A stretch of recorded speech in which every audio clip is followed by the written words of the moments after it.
আজ আমরা গিয়েছিলাম বনেদি হেসেলে। প্রচন্ড ভিড় থাকায় কিছুক্ষণ অপেক্ষা করতে হয়েছিল, তাই ভাবলাম তোমাদের সাথে ভেতরের অ্যাম্বিয়েন্সটা একটু শেয়ার করে দিই। সত্যি একটা বনেদিয়ানা ভাব রয়েছে, আর এই পেন্টিং গুলো অসাধারণ ছিল।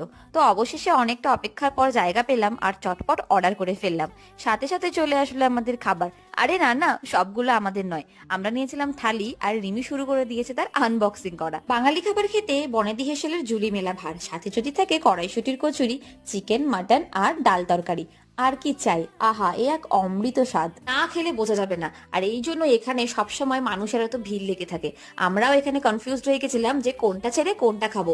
সবগুলোই এত সুন্দর ছিল খেতে। প্রীতম নিয়েছিল মাটন আর আমি নিয়েছিলাম চিকেন।